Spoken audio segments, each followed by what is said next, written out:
ini tuh bisnis sama manusia ya. Jadi kita harus tahu gimana cara memperlakukan orang lain itu dengan baik ya. Bukan hanya orang itu mesin penghasil poin, atau orang ini nanti kerja aku pasif aja, nanti aku terima hasilnya dia. Wah, itu salah banget ya.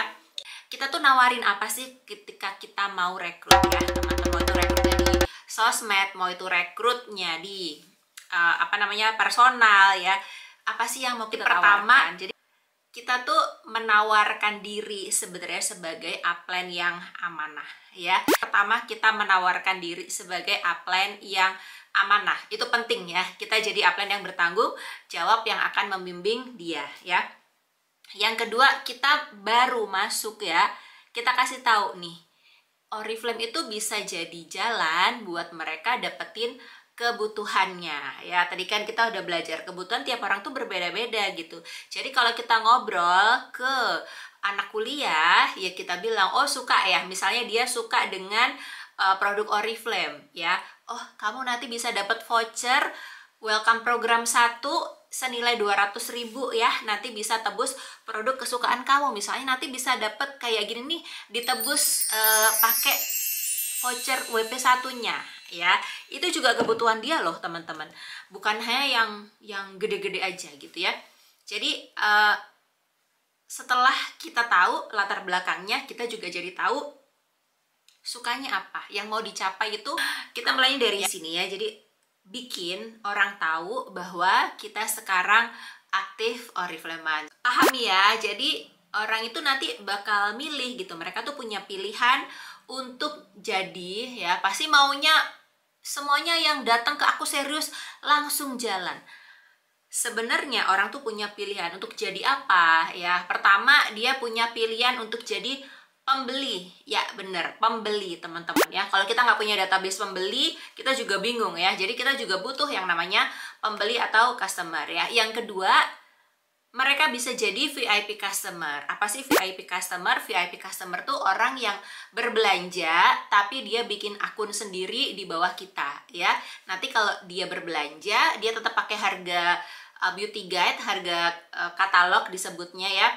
Nanti poin dari pembelanjaan dia tuh masuk ke kita dapat 10%-nya, dan beliau dapat 15% cashback yang bisa dipakai di pembelanjaan berikutnya ya. Jadi gak semua akan langsung mau serius, itu enggak ya.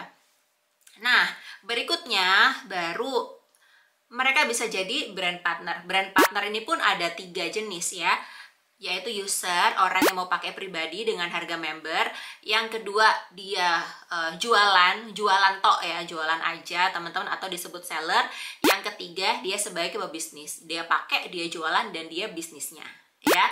Biasanya kita mau, nih aku mau yang pebisnis aja, atau aku mau yang seller aja yang pinter jualan. Enggak, jadi kemungkinannya banyak. Dan ada satu lagi, yaitu dia bisa jadi penonton. Penonton dulu buat sekarang, karena dia merasa belum perlu atau mungkin belum percaya sama kita dan lain-lain ya. Jadi ada kemungkinan orang itu jadi penonton. Jadi misalnya udah posting nih di sosmed ya, udah bikin personal story kayak yang Maki bilang, udah prospek temen ya, bahkan prospek saudara kandung misalnya ya, tapi kok nggak mau. Tenang, karena ada yang memang memutuskan untuk jadi penonton dulu ya. Termasuk aku juga teman-teman, keluarga itu ikutnya malah sekian tahun setelah aku Oriflame, bukan di bulan-bulan pertama. Jadi tenang, itu proses dan itu wajar ya. Oke, sekarang kalau kita rekrut online, itu caranya bisa dengan apa aja Maki ya. Kalau rekrut online teman-teman ya, itu kan kita pakai media ya. Jadi kalau rekrut offline tuh maksudnya tatap muka, kalau online tuh kita menggunakan teknologi sebagai perantara ya. Kita bisa pertama tulis daftar nama. Jadi mulai dari tulis daftar nama orang yang udah kenal sama kita, untuk kita kenalin sama bisnis Oriflame ya. Kita kenalin sama produk, sama bisnis, sama kita yang Oriflamean, kita kasih tahu ya. Kita bilang, Mbak, aku sekarang Oriflame, kalau mau beli bisa ke aku ya, atau kalau mau daftar jadi member ya. Yang kedua, rekrut online tapi secara tidak langsung, yaitu dengan mengisi sosial media kita teman-teman ya, terus bikin konten ya buat ngisinya. atau kalau teman-teman mau coba itu bisa dengan iklan. Tapi aku saranin iklan itu nanti setelah teman-teman berusaha ngobrol, berusaha untuk menjelaskan Oriflame di sosial medianya. Pokoknya ramein sosmednya dulu ya. Diselipin Oriflame di antara postingan-postingan sosmednya ya teman-teman ya. Terus rekrut offline itu juga banyak cara ya. Misalnya demo produk ya, demo produk bisa facial, bisa skincare, beauty demo, beauty class. Itu juga komunitas kita banyak banget yang suka ngadain beauty class ya. Kita bisa flyering ya di keramaian, kita sebar bropin atau brosur pintar, kita bisa home sharing, kita bisa sharing-sharing di mall ya. Kita bisa ajak ke event komunitas, kita punya grow setiap bulan, atau event yang dibikin sama Oriflame, ajak ke situ biar tahu. Atau kita bisa ketemu langsung dan dikenalin sama bisnis Oriflame. Tapi semua ini ya teman-teman, misalnya kita mau ketemu terus kenalin orang tuh jangan yang langsung datang terus langsung buka flip chart ya.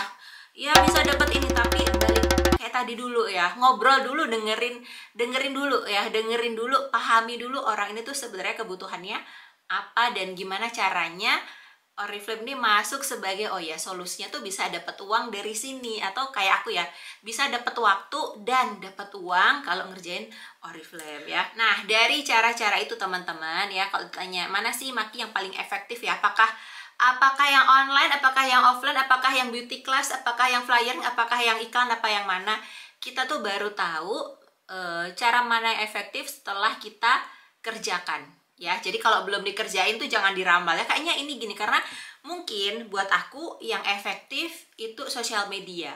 Ada juga yang lain, aku efektifnya kalau aku ketemu langsung tatap muka, atau aku efektifnya kalau prospek aku tuh aku ajak ke kantor Oriflame dan dia lihat oh ada seperti ini ya Oriflame tuh. Atau aku cocoknya kalau aku ketemu sama prospek, aku bawa sampel produk misalnya, aku ajak untuk cobain. Ya jadi beda-beda, jadi dari banyak cara itu teman-teman dilakuin dulu ya, dilakuin dulu baru kita bilang yang efektif menurut saya itu yang mana. Pasti nanti didampingi sama upline-nya untuk yang mana dulu nih kira-kira ya. Nah seberapa banyak sih aku memprospek dalam satu hari teman-teman ya, seberapa banyak. Jadi sebenarnya ukuran di Oriflame tuh ditentuin sama kita sendiri ya, jadi bukan yang kayak ya harus segini ya. Upline bisa bilang segini teman-teman ya, tapi sebenarnya yang membutuhkan itu diri kita sendiri. Jadi kebutuhanmu buat segera berhasil di sini tuh seberapa banyak dan seberapa cepat ya. Pasti kalau kita misalnya rekrut sebulan 1 ya susah lah teman-teman naik level, nggak mungkin gitu ya. Kita rekrut 10 orang aja juga itu juga masih 10 orang gimana nih mau naik level ya, biasanya mungkin mempertahankan aja gitu ya. Tapi balik ke diri kita sendiri yang mau ngegas ya, yang mau dapat apa di sini kita yang tahu, why kita apa, impian kita apa, seberapa banyak yang mau kita dapat. Ibaratnya Oriflame adalah hidangan prasmanan, kamu mau ambil yang mana nih? Mau es tehnya doang boleh, kerupuknya doang boleh, mau ambil kambing guling nih di sebelah sana walaupun agak susah jalannya, tapi kalau kamu mau jalan ke sana ya bisa dapet gitu ya. Jadi tentuin sesuai dengan aku nih, misalnya bulan ini nih mau naik 2 level. Kalau aku rekrutnya sehari itu nggak ada rekrutan sama sekali, sebulan cuma 2-3, ya nggak mungkin lah aku kecapai itu cita-cita naik 2 level. Jadi kita yang sesuaikan ya teman-teman, nanti dipandu sama BPS pakai planner dari komunitas kita juga punya ya. Jadi kesimpulannya di part yang kedua ini ya teman-teman ya, selalu luruskan niat untuk jadi upline yang amanah ya, walaupun sekarang misalnya teman-teman belum ada timnya. Tapi nanti kalau kita udah punya tim yang satu sampai kemudian nanti berkembang besar ya teman-teman, kita sudah siap dan sudah terbiasa dengan tanggung jawab dan amanahnya. Jadi jangan tunggu timnya gede baru belajar jadi upline yang baik tuh gimana, kenal sama tim tuh gimana, tapi mulai dari awal ya. Untuk cara itu sangat fleksibel, pilih mana yang cocok buat kita. Belajar untuk ngomong, belajar untuk kenal dengan karakter orang yang beda-beda, itu memang keluar dari zona nyaman. Aku pun dulu juga seperti itu ya. Jadi aku pertama nulis di sosmed bahwa aku Oriflame tuh aku tulis, abis itu aku ngumpet. Aku nggak berani lihat komennya teman-temanku tuh apa, karena dulu mereka itu banyak yang anti gitu ya sama Oriflame, karena mereka belum ngerti ya bahwa itu mitos aja gitu ya. Terus aku juga rekrut teman-teman, rekrut 2 ya, yang satu jalan, satunya besoknya mutusin buat berhenti. Jadi kalau teman-teman nanti menemukannya seperti itu biasa, itu biasa ya. Jadi jangan bikin yang patah hati terus nggak mau jalan lagi, nggak mau rekrut lagi, itu jangan. Karena sama kayak kita misalnya membuka toko ya gitu ya, buka toko pasti butuh waktu untuk kita akhirnya punya pelanggan tetap ya, butuh waktu nanti punya pelanggan yang akhirnya jadi kayak saudara akrabnya, itu juga butuh waktu. Jadi nikmati prosesnya teman-teman. Rekrut itu sesuatu yang baik, sesuatu yang mulia, yang kita bisa bantuin orang. Kita nggak bagi-bagi duit ya, tapi kita bagi-bagi caranya begini ya. Di sini ada solusinya, di sini dibantuin, di sini kita sama-sama ya. Oke, terima kasih teman-teman. Nanti diupdate lagi kalau ada ilmu-ilmu merekrut yang lain lagi biar lebih lengkap dan lebih ngegas. Terima kasih semuanya. Let's grow.